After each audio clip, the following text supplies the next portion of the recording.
ರಮೇಶ್ ಅಣ್ಣ ಅವರೇ,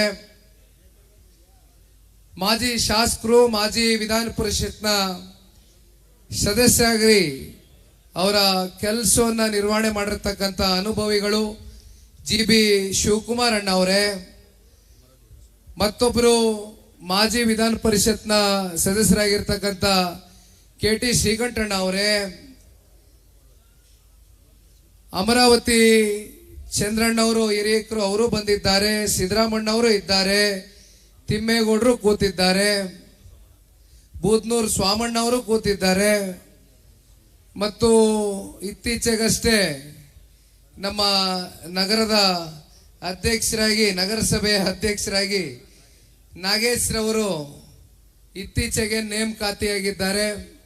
ಜೊತೆಯಲ್ಲಿ ಇಲ್ಲಿರ್ತಕ್ಕಂಥ ಎಲ್ರಿಗೂ ಬೋರಣ್ಣ ಅವರು ಇದ್ದಾರೆ. ವಿಶೇಷವಾಗಿ ನಮ್ಮ ಮಹಿಳಾ ಘಟಕದಿಂದ ಮಂಡ್ಯ ಜಿಲ್ಲೆಯಲ್ಲಿ ಹಲವಾರು ವರ್ಷಗಳಿಂದ ಎಲ್ಲ ನಮ್ಮ ತಾಯಿ ಸಮಾನರಾಗಿರ್ತಕ್ಕಂಥ ಮಹಿಳೆಯರು ಅತ್ಯಂತ ಪ್ರಾಮಾಣಿಕವಾಗಿ ಪಕ್ಷವನ್ನ ಕಟ್ತಕ್ಕಂಥ ನಿಟ್ಟಿನಲ್ಲಿ ಪಕ್ಷದ 7 ಬೀಳುಗಳಲ್ಲಿ ಸದಾಕಾಲ ಹೆಜ್ಜೆಯನ್ನ ಹಾಕ್ತಾ ಇವತ್ತೇನು ಪಕ್ಷದ ಚಿಹ್ನೆನೇ ಒಂದು ಮಹಿಳೆಯ ಚಿಹ್ನೆ ಆಗಿದೆ. ಆ ಚಿಹ್ನೆಗೆ ಗೌರವ ತಗೊಂಡು ಬರ್ತಕ್ಕಂಥ ರೀತಿನಲ್ಲಿ ಈ ಭಾಗದ ಎಲ್ಲ ನಮ್ಮ ಘಟಕದ ಮಹಿಳಾ ಘಟಕದ ವಕ್ತಾರರು ಕೂತಿದ್ದಾರೆ. ಎಲ್ಲ ನಮ್ಮ ತಾಯಂದ್ರಗಳಿಗೂ ಅಭಿನಂದನೆಗಳ ಕೋರ್ತಾ, ಮತ್ತೆ ಪರಿಶಿಷ್ಟ ಜಾತಿ ಮರೆ ಪರಿಶಿಷ್ಟ ವರ್ಗದ ಅಧ್ಯಕ್ಷರಾಗಿರ್ತಕ್ಕಂಥ ಜಯರಾಮಣ್ಣ ಅವರೇ, ಅಲ್ಪಸಂಖ್ಯಾತರ ಘಟಕದ ಅಧ್ಯಕ್ಷರಾಗಿರ್ತಕ್ಕಂಥ ಮೊಹಮ್ಮದ್ ರವರೇ,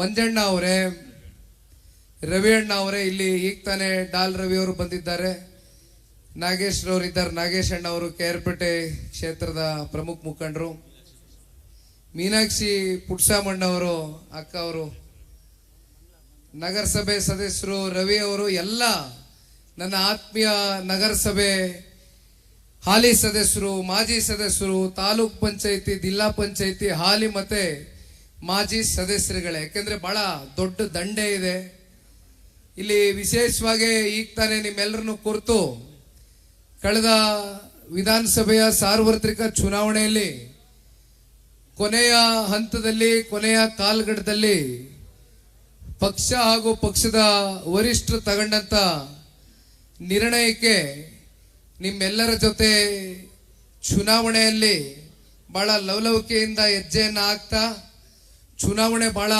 ಕಮ್ಮಿ ಅಂತರದಲ್ಲಿ ಸೋತಿದ್ರು ಕೂಡ ನಿಮ್ ಜೊತೆಯಲ್ಲಿ ಅವರು ಮಾತನಾಡಬೇಕಾದ್ರೆ ಹೇಳ್ದಂಗೆ ಸ್ಥಳೀಯ ಯಾವುದೇ ಡೈರಿ ಚುನಾವಣೆಗಳು, ನಿಮ್ಮ VSSN ಚುನಾವಣೆಗಳು, ಯಾವುದೇ ಚುನಾವಣೆಗಳಲ್ಲಿ ನಿಮ್ ಕೈಯನ್ನ ಬಿಡದಿರ ನಿಮ್ ಜೊತೆಯಲ್ಲಿ ನಿರಂತರವಾಗಿ ಹೆಜ್ಜೆಯನ್ನ ಹಾಕ್ತಾ ಇರ್ತಕ್ಕಂಥ ರಾಮಚಂದ್ರಣ್ಣ ಅವರೇ,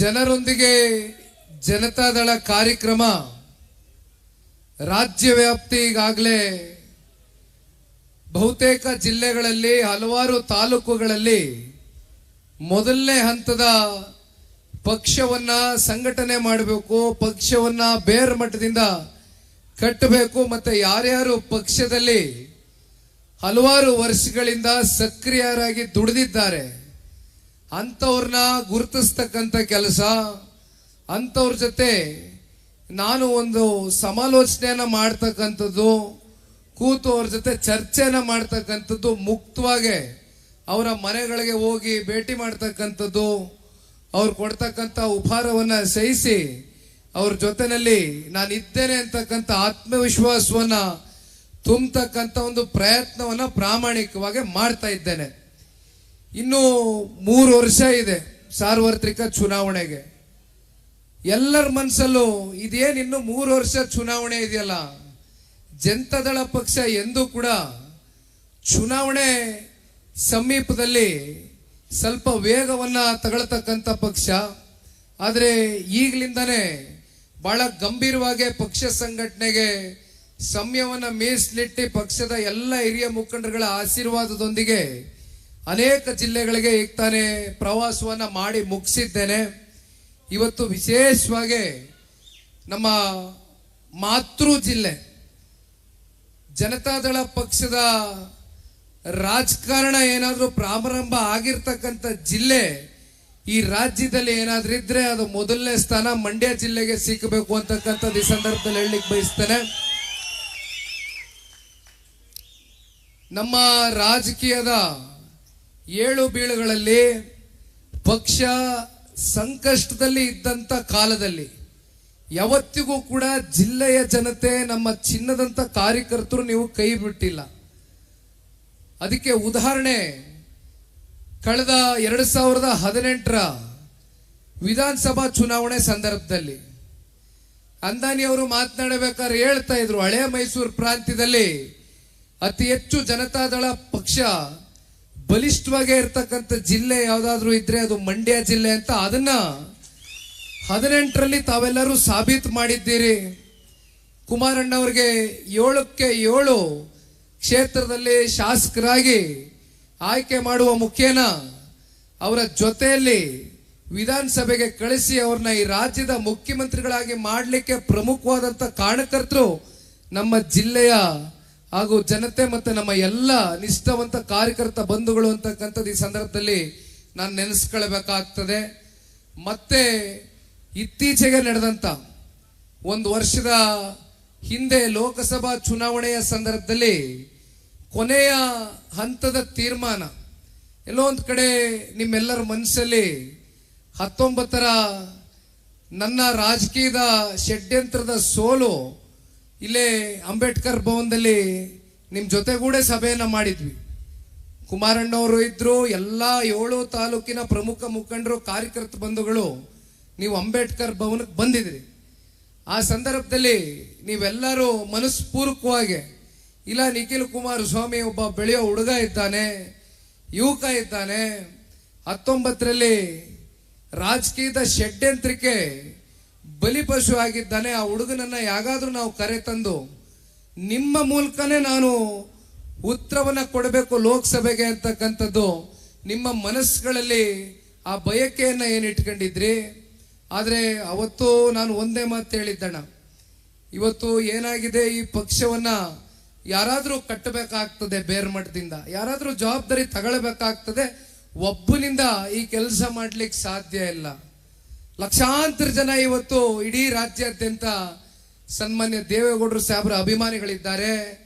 ಕುಮಾರಣ್ಣ ಅವ್ರನ್ನ ಪ್ರೀತಿಸ್ತಕ್ಕಂಥ ಜನ ರಾಜ್ಯದ ಉದ್ದಗಲಕ್ಕೂ ಕೂಡ ಇದ್ದಾರೆ. ಅವ್ರನ್ನೆಲ್ಲ ಇವತ್ತು ನಾವು ವಿಶ್ವಾಸಕ್ಕೆ ತಗೊಂಡು ಹೋಗ್ಬೇಕಾಗ್ತದೆ. ಆ ಹಿನ್ನೆಲೆಯಲ್ಲಿ ನಾನು ನಿಮ್ಮೆಲ್ಲರಲ್ಲೂ ಅವತ್ತು ಮನವಿ ಮಾಡಿದೆ, ದಯಮಾಡಿ ಇದು ಸೂಕ್ತವಾದಂತ ಸಮಯ ಅಲ್ಲ. ನಾನು ಚುನಾವಣೆಗೆ ನಿಲ್ಲಬಾರ್ದು ಅಂತಕ್ಕಂಥದ್ದಲ್ಲ. ಇಲ್ಲಿ ಚುನಾವಣೆಗೆ ನಾನು ನಿಲ್ತಕ್ಕಂಥದ್ದಾಗ್ಲಿ ಗೆಲ್ತಕ್ಕಂಥದ್ದಾಗ್ಲಿ ಇದು ಪ್ರಶ್ನೆ ಅಲ್ಲ. ನಮಗೀಗಾಗಲೇ ಒಂದು ದೊಡ್ಡ ಸ್ಥಾನ ನಿಮ್ಮ ಹೃದಯದಲ್ಲಿ ನಮಗೆ ಕೊಟ್ಟು ಬಿಟ್ಟಿದ್ದೀರಿ. ನಮ್ಮ ಮನೆ ಮಕ್ಕಳು ಅಂತ ನೋಡ್ತೀರಿ, ನಮ್ಮ ಮನೆ ಹುಡುಗ ಅಂತ ನೋಡ್ತೀರಿ, ನಮ್ಮ ಜಿಲ್ಲೆ ಮನೆ ಮಗ ಅಂತ ನೋಡ್ತೀರಿ. ಇದಕ್ಕಿಂತ ದೊಡ್ಡ ಸ್ಥಾನ ಇನ್ನೇನ್ ನಿರೀಕ್ಷೆ ಮಾಡಬೇಕಾಗ್ತದೆ. ಹಾಗಾಗಿ ಅಣ್ಣ, ಈಗ ನಿಮ್ಮ ಪ್ರೀತಿ ವಿಶ್ವಾಸಕ್ಕೆ ನಾವು ನಿಮ್ ಜೊತೆನಲ್ಲಿ ಹೆಜ್ಜೆ ಹಾಕ್ಬೇಕಾಗ್ತದೆ. ಆ ಜವಾಬ್ದಾರಿ, ಆ ಕರ್ತವ್ಯ ನಾನು ಅರ್ಥ ಮಾಡ್ಕೊಂಡಿದ್ದೇನೆ. ಇದು ರಾಜ್ಯದಲ್ಲಿ ಇವತ್ತೇನು ಪ್ರವಾಸವನ್ನ ಕೈಗೆತ್ಕೊಂಡಿದ್ದೇವೆ, ಎಲ್ಲೋದ್ರೂ ಕೂಡ ಬಹಳ ಉತ್ತಮವಾದಂತ ರೀತಿ ಕಾರ್ಯಕರ್ತರುಗಳಲ್ಲಿ ಒಂದು ಉತ್ಸಾಹ ಬರ್ತಕ್ಕಂಥದ್ದು ನಾವೇನು ಕಾಣ್ತಾ ಇದ್ದೇವೆ. ಇದು ಮುಂದಿನ ಸಾರ್ವತ್ರಿಕ MLA ಚುನಾವಣೆಗೆ ನಾನು ಓಡಾಡ್ತಾ ಇರ್ತಕ್ಕಂಥದ್ದಲ್ಲ. ಮುಂದೆ ನಿಮ್ಮ ಚುನಾವಣೆ, ಗ್ರಾಮ ಪಂಚಾಯಿತಿ, ತಾಲೂಕು ಪಂಚಾಯಿತಿ, ಜಿಲ್ಲಾ ಪಂಚಾಯಿತಿ ಚುನಾವಣೆಗಳನ್ನ ನಾವೇನು ಎದುರು ನೋಡ್ತಾ ಇದ್ದೇವೆ. ಆ ಕಾರಣದಿಂದ ಇವತ್ತು ನಿಮ್ಮ ಬಳಿ ನಾನು ಬಂದಿದ್ದೇನೆ. ಯಾಕಂದ್ರೆ ಬಹಳಷ್ಟು ಜನ ಇವತ್ತು ಆಕಾಂಕ್ಷಿತರು ಇರ್ತೀರಿ, ಪಕ್ಷದ ಪರವಾಗಿ ಹಳ್ಳಿಗಳಲ್ಲಿ ಕೆಲಸ ಮಾಡ್ತಿರ್ತೀರಿ. ನಮ್ ಕುಮಾರಣ್ಣ, ನಮ್ ದೇವೇಗೌಡರು, ನಮ್ ಪಕ್ಷ ಅಂತ ನೀವು ಇಷ್ಟು ವರ್ಷ ಏನು ಹೆಜ್ಜೆಯನ್ನ ಹಾಕ್ತಾ ಬರ್ತಾ ಇದ್ದೀರಿ. ಈಗ ನಿಮ್ಮನ್ನ ಗುರುತಿಸ್ತಕ್ಕಂಥ ಕೆಲಸ ಆಗಬೇಕು. ನಿಮಗೆ ಪಕ್ಷ ಸೀಟನ್ನ ಕೊಟ್ಟು ಗೆಲ್ಸ್ತಕ್ಕಂಥ ಕೆಲಸ ಆಗಬೇಕು. ಗ್ರಾಮ ಪಂಚಾಯಿತಿ ಚುನಾವಣೆ ಅಂದ್ರೆ ರಾಜಕಾರಣದ ಬೇರಿದ್ದಂಗೆ. ಗ್ರಾಮ ಪಂಚಾಯಿತಿ ಚುನಾವಣೆಯ ಒಂದ್ ರೀತಿ ಪಕ್ಷದ ಚಿಹ್ನೆ ಮೇಲೆ ನಡೀದೆ ಹೋದ್ರು ಕೂಡ ಅದು ಒಂದ್ ರೀತಿ ಪಕ್ಷದ ಬೆಂಬಲಿತ ಅಭ್ಯರ್ಥಿ ಅಂತಕ್ಕಂಥದನ್ನ ನಾವೇನ್ ಕಾಣಬಹುದು. ಹಾಗಾಗಿ ಈ ಚುನಾವಣೆಗಳಲ್ಲಿ ನಿಮ್ ಜೊತೆ ಹೆಜ್ಜೆಯನ್ನ ಹಾಕಬೇಕು ಅಂತಕ್ಕಂಥ ಅಪೇಕ್ಷೆಯನ್ನ ಇಟ್ಕೊಂಡು ಬಂದಿದ್ದೇನಣ್ಣ. ಇವತ್ತು ವಿಶೇಷವಾಗಿ ನಾವು ಮಂಡ್ಯ ಜಿಲ್ಲೆ ಅಂದ್ರೆ ಹೋರಾಟಕ್ಕೆ ಒಂದು ಇತಿಹಾಸವನ್ನ ಹೊಂದಿರತಕ್ಕಂಥ ಜಿಲ್ಲೆ. ಇಡೀ ರಾಜ್ಯದಲ್ಲಿ ಹೋರಾಟದಿಂದಲೇ ಸ್ಥಾಪಿತವಾಗಿರ್ತಕ್ಕಂಥದ್ದು, ಹೋರಾಟಕ್ಕೆ ಒಂದು ಹೆಸರುವಾಸಿಯಾಗಿರ್ತಕ್ಕಂಥದ್ದು ಯಾವ್ದಾದ್ರು ಜಿಲ್ಲೆ ನಮ್ಮ ಕರ್ನಾಟಕ ನಾಡಿನಲ್ಲಿದ್ರೆ ಅದು ಮಂಡ್ಯ ಜಿಲ್ಲೆ ಅಂತಕ್ಕಂಥದ್ದು ಬಹುಶಃ ಹಿಂದಿದ್ದಂತ ಅನೇಕ ಹೋರಾಟಗಾರರು, ಅನೇಕ ಜನ ಹೋರಾಟಗಾರರು, ಚೌಡಯ್ಯನವ್ರು ಇರ್ಬೋದು, ಶಂಕರೇಗೌಡರು ಇರ್ಬೋದು, ನಾಗೇಗೌಡರು ಇರ್ಬೋದು, ಮತ್ತೆ ನಮ್ಮ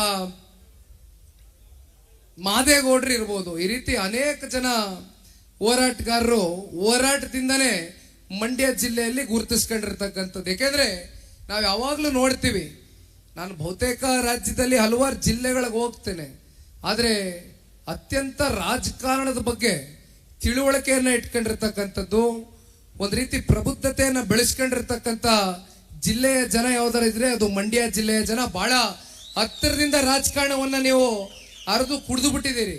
ಹಳ್ಳಹಳ್ಳಿಗಳಲ್ಲಿ ನೀವು ಯಾವ ರೀತಿ ರಾಜಕಾರಣವನ್ನ, ಬಹಳ ರಾಜ್ಯದ ರಾಜಕಾರಣ, ರಾಷ್ಟ್ರದ ರಾಜಕಾರಣವನ್ನು ಕೂಡ ನೀವು ಹಳ್ಳಿ ಕಟ್ಟೆಗಳಲ್ಲಿ ಕೂತ್ಕೊಂಡು ಮಾತನಾಡ್ತಾ ಇರ್ತಕ್ಕಂಥದನ್ನ ಬಹುತೇಕ ಬಹು ಸಂದರ್ಭದಲ್ಲಿ ನಾನು ಕೇಳಿಸ್ಕೊಂಡಿದ್ದೇನೆ.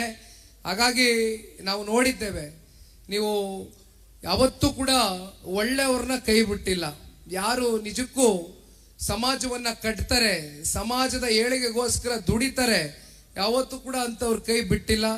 ಆದ್ರೆ ಕೆಲವೊಂದಷ್ಟು ಸಂದರ್ಭದಲ್ಲಿ ಚುನಾವಣೆಗಳಲ್ಲಿ ಏಳು ಬೀಳು ಅಂತಕ್ಕಂಥದ್ದು ಇರುತ್ತೆ. ಆದ್ರೂ ನಮ್ಮ ಪಕ್ಷವನ್ನ ಎಂತ ಕಷ್ಟ ಕಾಲದಲ್ಲೂ, ಕಷ್ಟ ಸಂದರ್ಭದಲ್ಲೂ, ಇನ್ನೇನ್ ಜನತಾದಳ ಪಕ್ಷ ಮುಳುಗೆ ಹೋಯ್ತು, ಜನತಾದಳ ಪಕ್ಷಕ್ಕೆ ಅಸ್ತಿತ್ವವೇ ಇಲ್ಲ, ಅದನ್ನ ದುರ್ಬಿನ ಕುಡುಕ್ಬೇಕು ಅಂತಕ್ಕಂಥ ಕೆಲವೊಂದಷ್ಟು ಪಾಪ ವಿರೋಧ ಪಕ್ಷದ ಮಹಾನ್ ನಾಯಕರುಗಳು ಮಾತನಾಡಿರ್ತಕ್ಕಂಥದ್ದು ನಾವು ನೋಡಿದ್ದೇವೆ. ಅದಕ್ಕೆ ತಕ್ಕವಾದಂತ ಉತ್ತರ ಸನ್ಮಾನ್ಯ ಕುಮಾರಣ್ಣವರು, ನೀವು ಬೆಳೆಸಿರ್ತಕ್ಕಂಥ ಕುಮಾರಣ್ಣವರು, ನೀವು ಪ್ರೀತಿಸಿರ್ತಕ್ಕಂಥ ಕುಮಾರಣ್ಣವರು, ನೀವು ಹರಿಸಿರ್ತಕ್ಕಂಥ ಕುಮಾರಣ್ಣವರು ಕರ್ಕೊಂಡೋಗಿ ಇವತ್ತು ಲೋಕಸಭೆಯಲ್ಲಿ ನಿಲ್ಲಿಸಿರ್ತಕ್ಕಂಥದ್ದಷ್ಟೇ ಅಲ್ಲ, ಅತ್ಯಂತ ಪ್ರಚಂಡ ಬಹುಮತದಿಂದ ಬಹಳ ದೊಡ್ಡ ಅಂತರದಲ್ಲಿ ಅವ್ರಿಗೆ ಆಶೀರ್ವಾದ ಮಾಡಿದ್ದೀರಿ. ಇವತ್ತು ಮಂಡ್ಯ ಜಿಲ್ಲೆಯಿಂದ ಸಂಸದರಾಗಿ ಈ ದೇಶದ ಗೌರವಾನ್ವಿತ ಪ್ರಧಾನ ಮಂತ್ರಿಗಳ ಕ್ಯಾಬಿನೆಟ್ ನಲ್ಲಿ ಇವತ್ತು ಸಚಿವರಾಗಿ 9ನೇ ಸ್ಥಾನದಲ್ಲಿ ಇವತ್ತು ಸನ್ಮಾನ್ಯ ಕುಮಾರಣ್ಣ ಅವರು ಕೆಲಸ ಮಾಡ್ತಾ ಇದ್ದಾರೆ. ಬಹುಶಃ ದೇಶದ ಪ್ರಧಾನ ಮಂತ್ರಿಗಳು ಅವರಿಗೆ 2 ಪ್ರಮುಖ ಹುದ್ದೆಗಳನ್ನ ಕೊಟ್ಟಿದ್ದಾರೆ. ಒಂದು ಉಕ್ಕು ಮತ್ತೆ ಇನ್ನೊಂದು ಬೃಹತ್ ಕೈಗಾರಿಕೆ. ಅವರ ಇಷ್ಟು ವರ್ಷದ ಸುದೀರ್ಘವಾದಂತ ರಾಜಕಾರಣದ ಜೀವನದಲ್ಲಿ ಅವರು 2 ಬಾರಿ ರಾಜ್ಯದ ಮುಖ್ಯಮಂತ್ರಿಗಳಾದಂಥ ಸಂದರ್ಭದಲ್ಲಿ ಅತ್ಯಂತ ಕಮ್ಮಿ ಅವಧಿನಲ್ಲಿ ಅವರು ಕೊಟ್ಟಿರ್ತಕ್ಕಂಥ ಜನಪರವಾದಂಥ ಕಾರ್ಯಕ್ರಮಗಳು ಬಹುಶಃ ಗ್ರಾಮ ವಾಸ್ತವ್ಯ ಇರ್ಬೋದು, ಜನತಾ ದರ್ಶನ ಇರ್ಬೋದು, ಸಾರಾಯಿ ಲಾಟ್ರಿಯನ್ನ ನಿಷೇಧ ಮಾಡಿರ್ತಕ್ಕಂಥದ್ದು ಇರ್ಬೋದು, ಈ ರೀತಿ ಅನೇಕ ಕಾರ್ಯಕ್ರಮಗಳು ಇವತ್ತಿಗೂ ಮನೆ ಮನೆ ಮಾತಾಗಿರ್ತಕ್ಕಂಥದ್ದು. ಅಂತ ಒಬ್ಬ ನಾಯಕನಿಗೆ ಇವತ್ತು ಈ ದೇಶದ ಪ್ರಧಾನ ಮಂತ್ರಿಗಳು ಗುರುತಿಸಿ 2 ಉನ್ನತವಾದಂತ ಹುದ್ದೆಗಳನ್ನ ಕೊಟ್ಟಿರ್ತಕ್ಕಂಥದ್ದು ಬಹುಶಃ ಕಳೆದ 1 ವರ್ಷದಲ್ಲಿ ಅವರು ಯಾವ ಮಟ್ಟಕ್ಕೆ ಕೆಲಸವನ್ನ ನಿರ್ವಹಿಸ್ತಾ ಇದ್ದಾರೆ ಅಂತಕ್ಕಂಥದ್ದು ಒಂದು ಸಣ್ಣ ಉದಾಹರಣೆ. ವೈಜಾಗ್ನ RINL ಸ್ಟೀಲ್ ಪ್ಲಾಂಟ್ 1 ಲಕ್ಷ ಕೋಟಿ ಬೆಲೆ ಬಾಳ್ತಕ್ಕಂಥ ಈ ಒಂದು ಸ್ಟೀಲ್ ಪ್ಲಾಂಟ್ ನ ಕೇವಲ 10,000 ಕೋಟಿ ರೂಪಾಯಿಗೆ ಅದನ್ನ ಖಾಸಗೀಕರಣ ಮಾಡಬೇಕು, ಡಿಸ್ಇನ್ವೆಸ್ಟ್ಮೆಂಟ್ ಮಾಡಬೇಕು ಅಂತಕ್ಕಂಥದ್ನ ತೀರ್ಮಾನ ತಗೋಬಿಟ್ಟಿದ್ರು.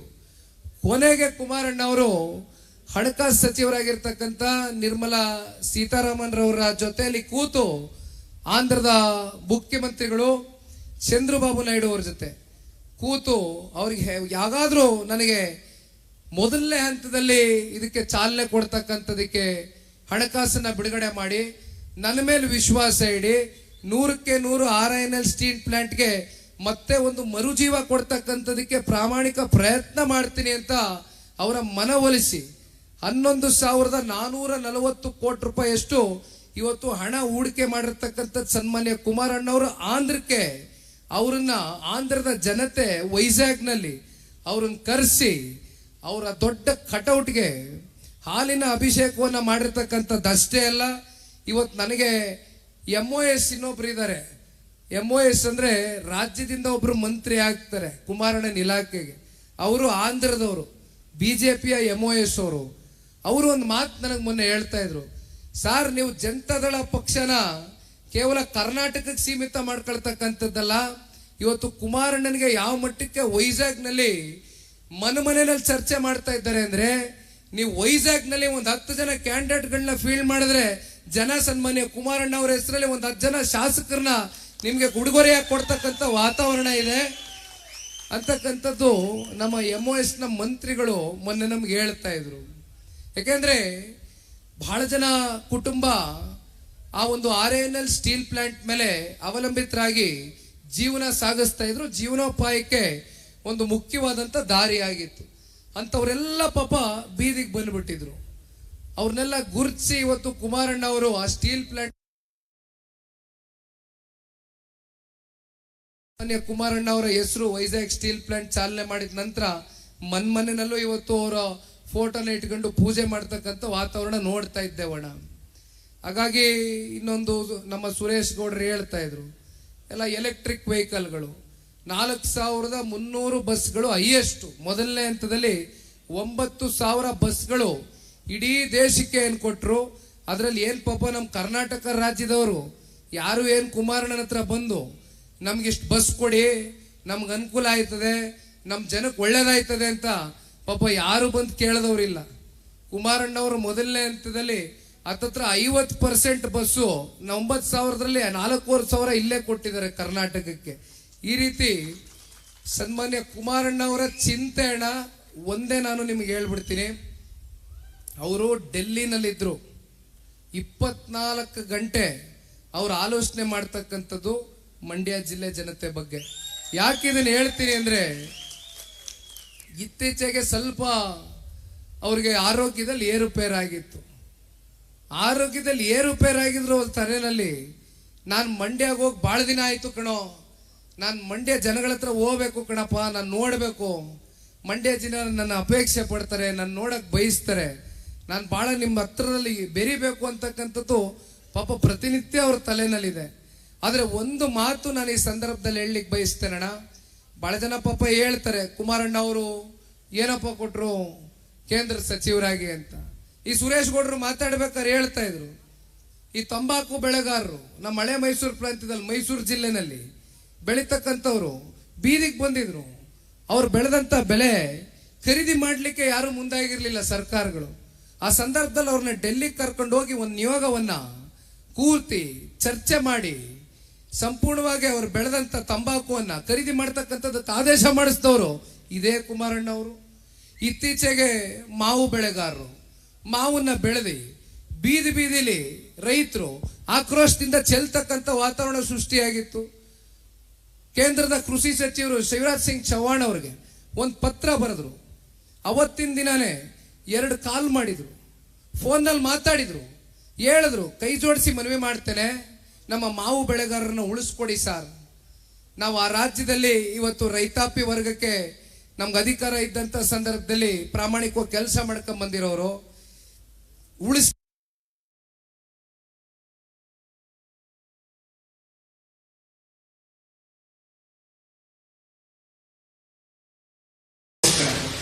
ಅನೇಕ ನಿದರ್ಶನಗಳು ನೋಡಿದ್ದೀರಿ. ಅವರು ಮುಖ್ಯಮಂತ್ರಿಗಳಾದಾಗ ಸಾಲ ಮನ್ನಾ ಮಾಡಿದ್ದಾರೆ. 25,000 ಕೋಟಿ ಸಾಲ ಮನ್ನಾ ಮಾಡತಕ್ಕಂಥದ್ದು ಅಷ್ಟು ಸುಲಭವಾದ ಮಾತಲ್ಲ. ಒಂದ್ ಕಡೆ ಸಾಲ ಮನ್ನಾ ಮಾಡೋದು, ಇನ್ನೊಂದು ಕಡೆ ಅಭಿವೃದ್ಧಿಗೆ ನಯಾ ಪೈಸಾ ಕಮ್ಮಿ ಮಾಡಿ ಅಭಿವೃದ್ಧಿನೂ ಅಷ್ಟೇ ವೇಗದಲ್ಲಿ ನಮ್ಮ ಕರ್ನಾಟಕ ರಾಜ್ಯದಲ್ಲಿ ಮುನ್ನುಗ್ಗಿದ್ದನ್ನ ನೋಡಿದ್ದೇವೆ. ಆದ್ರೆ ಇವತ್ತು ವಾತಾವರಣ ಏನಾಗಿದೆ, ಇವತ್ತಿನ ಪರಿಸ್ಥಿತಿಗಳೇನಾಗಿದೆ ಹೇಳ್ಬೇಕು. ಇವತ್ತು ಇಲ್ಲಿ ಜಿಲ್ಲೆಯ ಉಸ್ತುವಾರಿ ಮಂತ್ರಿಗಳು, ಕೃಷಿ ಸಚಿವರಿದ್ದಾರೆ. ಮೊನ್ನೆ ರಾಯಚೂರಿಗೆ ಹೋಗಿದ್ದೆ. ರಾಯಚೂರಿನ ಸಿಂಧನೂರು ಮತ್ತೆ ಮಾನ್ವಿನಲ್ಲಿ ಅತಿ ಹೆಚ್ಚು ಜೋಳ ಬೆಳೀತಾರೆ. ಬೆಳೆದಿರ್ತಕ್ಕಂಥ ಜೋಳ ಇಲ್ಲಿವರೆಗೂ ಖರೀದಿ ಮಾಡಿಲ್ಲ. ಅವ್ರಿಗೆ ಟ್ರಾನ್ಸ್ಪೋರ್ಟ್ ವ್ಯವಸ್ಥೆ ಇಲ್ಲ, ಗೋಡೌನ್ಗಳ ವ್ಯವಸ್ಥೆ ಇಲ್ಲ, ಯಾವ ವ್ಯವಸ್ಥೆನೂ ಮಾಡಿಲ್ಲ, ಕೈ ಬಿಟ್ಟಿದ್ದಾರೆ. ಕೇಳ್ತಾರೆ ಪಾಪ ಕುಮಾರಣ್ಣ ಅವರು ಏನು ಮಾಡಿದ್ರು. ಅಲ್ಲದೆ ನೀವು ಕೃಷಿ ಸಚಿವರಾಗಿ ರಾಜ್ಯದಲ್ಲಿ ಜಿಲ್ಲೆಯ ಉಸ್ತುವಾರಿ ಮಂತ್ರಿಗಳಾಗಿ ಕಳೆದ 2 ವರ್ಷದಿಂದ ನೀವು ಮಾಡಿರ್ತಕ್ಕಂಥ ಕೊಟ್ಟಿರ್ತಕ್ಕಂಥ ಕಾರ್ಯಕ್ರಮ ಏನು, ನಿಮ್ಮ ಸಾಧನೆಗಳೇನು ಹೇಳ್ಬೇಕಲ್ವ?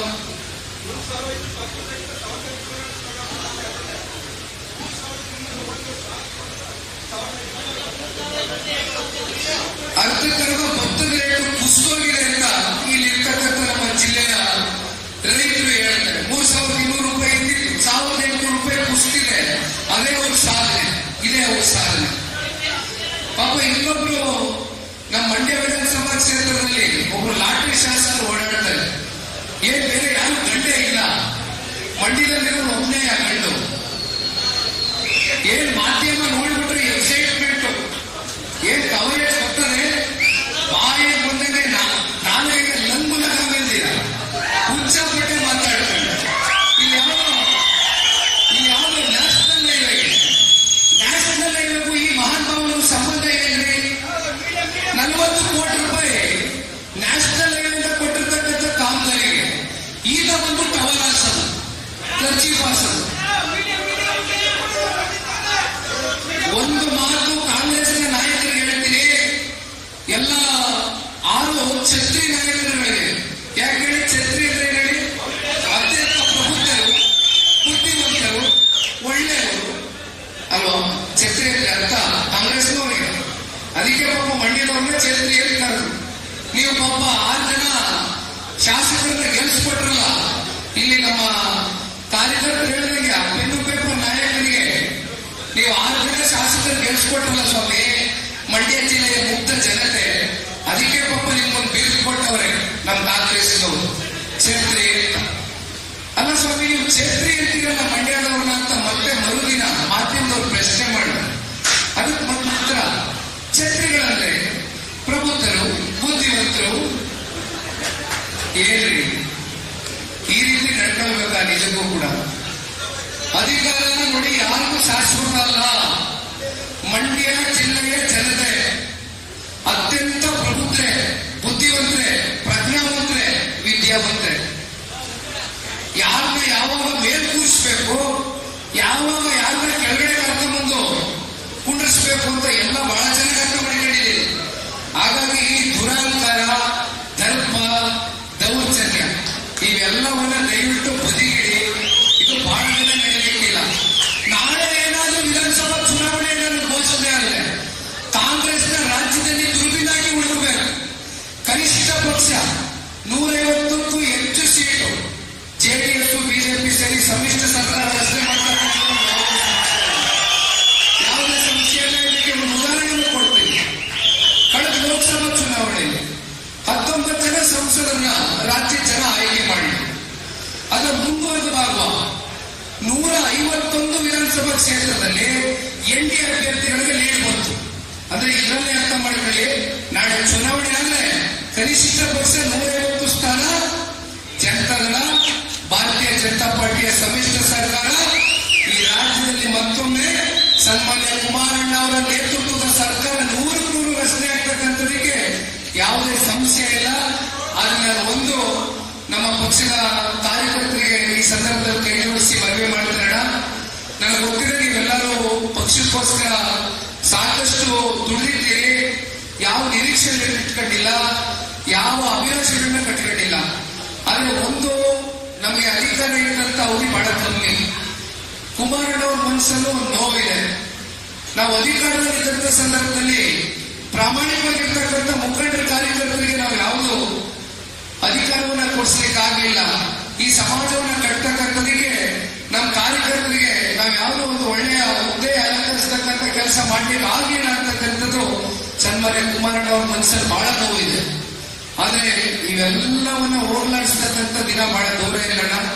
ನಾವು ನೀವೆಲ್ಲರೂ ಸೇರ್ಬೇಕು, ಹೆಜ್ಜೆನ ಹಾಕೋಣ. ಯಾಕೆಂದ್ರೆ 2004ರಿಂದ ಇಲ್ಲಿವರೆಗೂ ಬಹಳ ಜನ ಈ ಪಾರ್ಟಿನಲ್ಲಿ ಟಿಕೆಟ್ ತಗೊಂಡು MLAಗಳಾದ್ರು. 50ಕ್ಕೂ ಹೆಚ್ಚು ಜನ, ನಾನು ಲಿಸ್ಟ್ ಹೇಳ್ತೀನಿ ಬೇಕಾದ್ರೆ, 50ಕ್ಕೂ ಹೆಚ್ಚು ಜನ ಕಳೆದ 20 ವರ್ಷದಲ್ಲಿ ಶಾಸಕರಾಗ್ತಕ್ಕಂಥದಕ್ಕೆ ನಿಮ್ಮ ಹತ್ರ ದುಡಿಮೆ ಮಾಡಿಸ್ಕೊಂಡು ಪಕ್ಷದ ವರಿಷ್ಠರ ಹತ್ರ ಟಿಕೆಟ್ ತಗೊಂಡ್ರು. ಕೊನೆಗೆ MLA ಆದ್ರು, ಬೇರೆ ಬೇರೆ ಪಕ್ಷಗಳು ಆರೋರು. ಆದ್ರೂ ಕೂಡ ಈ ಪಕ್ಷ ಕಳೆದ 30 ವರ್ಷದಿಂದ ಇಷ್ಟು ಬಲಿಷ್ಠವಾಗಿದೆ ಅಂತಕ್ಕಂಥದ್ದಾದ್ರೆ ಅದು ಕಾರಣ ಏನು? ನಿಮ್ಮಂತ ನಿಷ್ಠಾವಂತ ಕಾರ್ಯಕರ್ತರು ಯಾವ ನಾಯಕರು ಬೇಕಾದ್ರೂ ಉಂಟಾಗ್ತಕ್ಕಂಥ ಒಂದು ಶಕ್ತಿ ಇವತ್ತು ನಿಮ್ಮಲ್ಲಿದೆ.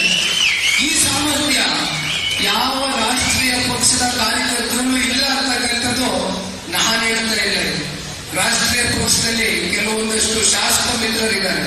ಅವ್ರು ಹೇಳ್ತಾರೆ ನನಗೆ, ಸರ್ ನಿಮ್ ಪಾರ್ಟಿನಲ್ಲಿ ಇರ್ತಕ್ಕಂಥ ಕಾರ್ಯಕರ್ತರು ಏನೂ ಅಪೇಕ್ಷೆ ಇಟ್ಕೊಳ್ಳಿಲ್ಲ, ನಿಸ್ವಾರ್ಥವಾಗಿ ನಮ್ ದೇವೇಗೌಡರು, ನಮ್ ಕುಮಾರಣ್ಣ, ನಮ್ ಪ್ರಾದೇಶಿಕ ಪಕ್ಷ, ನಮ್ ಜನಗಳಂತ ಮನಸ್ಸಿನಲ್ಲಿ ಪೂಜೆ ಮಾಡೋರು ಬಹಳ ಜನ ಇದ್ದಾರೆ ಸರ್. ಅದರಿಂದಲೇ ಈ ಪಾರ್ಟಿ ಉಳಿದಿರೋದು ಅಂತ ಬಹಳ ಜನ ನಮ್ಮ ಮಿತ್ರ ಪಕ್ಷದವರು ಹೇಳ್ತಾ ಇರ್ತಾರೆ. ನಮ್ಗೆ ಗೊತ್ತಿದೆಯಲ್ಲ, ನಿಮ್ ಶ್ರಮ ಗೊತ್ತಿದೆ, ನಿಮ್ ದುಡಿಮೆಯನ್ನ ನಾವು ನೋಡಿದ್ದೇವೆ, ಅದು ಗೌರವಿಸ್ತೇವೆ, ಅದು ಗೌರವಿಸ್ತಕ್ಕಂಥದ್ದು ಇನ್ನೂ ಬರುತ್ತೆ ಮುಂದಿನ ದಿನಗಳಲ್ಲಿ. ಆದ್ರೆ ಈಗ ನಾವು ಯಾವ ಕಾರಣಕ್ಕೂ ಕೂಡ ಮೈ ಮರಿ ಕೊಡೋದು 3 ವರ್ಷ ಅಂದ್ರೆ ಇರತಕ್ಕಂಥದ್ದು 1000 ದಿನ, ವರ್ಷಕ್ಕೆ 365 ದಿನ ನಮ್ಮ ಕಣ್ಣು ಮುಂದೆ.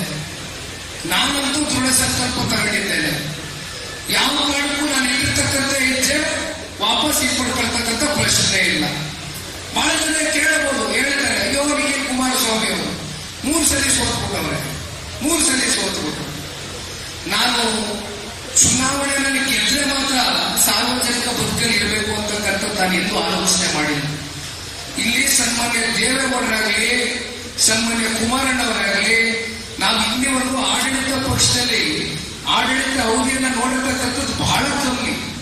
3-3 ವರ್ಷ ದೇವೇಗೌಡರು ಸಾಹೇಬರು ನೀರಾವರಿ ಸಚಿವರಾಗಿ, ಪಿಡಬ್ಲ್ಯೂಡಿ ಮಂತ್ರಿಗಳಾಗಿ, ಮುಖ್ಯಮಂತ್ರಿಗಳಾಗಿ ಈ ದೇಶದ ಉನ್ನತವಾದಂತಹ ಪದವಿ, ರಾಷ್ಟ್ರಧ್ವಜವನ್ನ ಕೆಂಪು ಕೋಟೆ ಮೇಲೆ ಆರಿಸಿರ್ತಕ್ಕಂಥ ಏಕೈಕ ಕನ್ನಡಿಗ ದೇವೇಗೌಡರು ಸಾಹೇಬರು.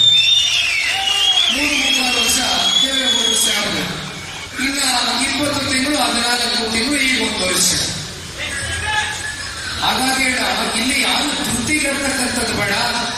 ನಿನ್ನೆ ದಿನ ಯಾರೋ ಒಬ್ರು ಮಹಾತ್ಮ ಅವರು ಮಾಧ್ಯಮದವರು ಕೇಳಿದ್ರು, ಜನರೊಂದಿಗೆ ಜನತಾದಳ ಕಾರ್ಯಕ್ರಮ ನಡೀತಾ ಇದೆ, ಇದಕ್ಕೆ ನೀವೇನ್ ಹೇಳ್ತೀರಿ?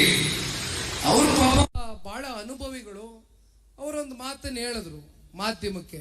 ನೋಡಿ, ಇಲ್ಲಿವರೆಗೂ ಕರ್ನಾಟಕ ರಾಜ್ಯದ ಇತಿಹಾಸದಲ್ಲಿ ಇತ್ತೀಚಿನ ದಿನಗಳಲ್ಲಿ ಯಾವ ಪಕ್ಷನೂ ಕೂಡ ಹೋರಾಟ ಮಾಡಿ ಸೀಟನ್ನ ಗಳಿಸ್ಕೊಂಡಿರ್ತಕ್ಕಂಥದ್ದು ಬಹಳ ಕಮ್ಮಿ. ಆಡಳಿತ ಪಕ್ಷದ ಆಡಳಿತ ವಿರೋಧಿ ಅಲೆ ಇನ್ನೊಂದು ಪಕ್ಷಕ್ಕೆ ಸಾಕಾರ ಆಗಿದೆ ಅಂತ ಹೇಳಿದ್ರು. ಆದ್ರೆ ಒಂದು ಮಾತು ನಾನು ಇಲ್ಲಿ ಹೇಳ್ತೇನೆ, ಇವತ್ತು ಈ ಜನತಾದಳ ಪಕ್ಷ ಹುಟ್ಟಿರ್ತಕ್ಕಂಥದ್ದೇ ಹೋರಾಟದ ಹಿನ್ನೆಲೆಯಲ್ಲಿ.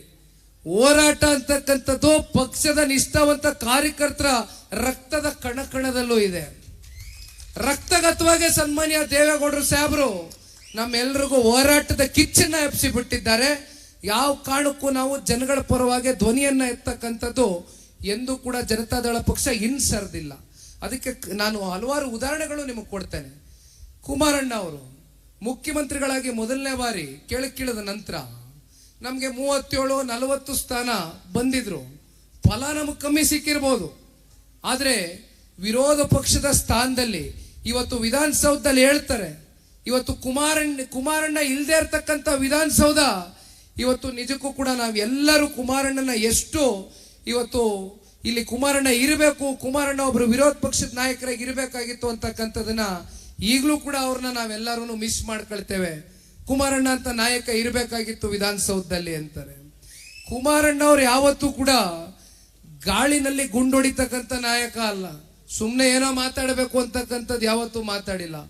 ಯಾವತ್ತು ದೇವೇಗೌಡರಾಗ್ಲಿ ಕುಮಾರಣ್ಣ ಅವರಾಗ್ಲಿ ಎಲ್ಲ ಡಾಕ್ಯುಮೆಂಟೇಶನ್ಗಳನ್ನ, ಎಲ್ಲ ಕಡತಗಳನ್ನ ಕೈಯಲ್ಲಿ ಇಟ್ಕೊಂಡು ಎಳೆಯಾಗಿ ರಾಜ್ಯದ ಜನತೆಗೆ ಬಿಡಿಸಿರ್ತಕ್ಕಂಥ ಪ್ರಕರಣಗಳು ಸಾಕಷ್ಟಿದೆ. ಅದು ನಮ್ಗೆ ಹೆಚ್ಚಾಗಿ ಫಲ ಕೊಡದೆ ಹೋಗ್ಬೋದು, ಆದ್ರೆ ಹೋರಾಟ ಮಾಡಿದ್ದೇವೆ, ಹೋರಾಟ ಕೈ ಬಿಟ್ಟಿಲ್ಲ. ಅದು ದೊಡ್ಡವರು ಮಾಡಿದ್ದಾರೆ, ಕುಮಾರಣ್ಣ ಅವರು ಮಾಡಿದ್ದಾರೆ, ನಾವುಗಳು ಮಾಡಬೇಕಾಗ್ತದೆ, ಜನಗಳ ಜೊತೆನಲ್ಲಿ ಇರಬೇಕು ಅಂತಕ್ಕಂಥದನ್ನ ಈ ಸಂದರ್ಭದಲ್ಲಿ ಹೇಳ್ತಾ, ಮತ್ತೆ ಇನ್ನೊಂದೆರಡು ದೇವಸ್ಥಾನಕ್ಕೆ ಬಹುಶಃ ಕೆರಗೋಡಿಗೆನೋ ಹೋಗ್ಲಿಕ್ಕಿದೆ. ಹಾಗಾಗಿ ಇವತ್ತು ಇಲ್ಲಿ ಎಲ್ಲ ಸೇರಿರ್ತಕ್ಕಂಥ ನನ್ನ ಆತ್ಮೀಯ ಮಂಡ್ಯ ವಿಧಾನಸಭಾ ಕ್ಷೇತ್ರದ ನಿಷ್ಠಾವಂತ ಕಾರ್ಯಕರ್ತ ಬಂಧುಗಳು, ಪ್ರಮುಖ ಮುಖಂಡರು, ಮಾಧ್ಯಮದ ಸ್ನೇಹಿತರು, ಹಲವಾರು ವರ್ಷಗಳಿಂದ ಸಕ್ರಿಯ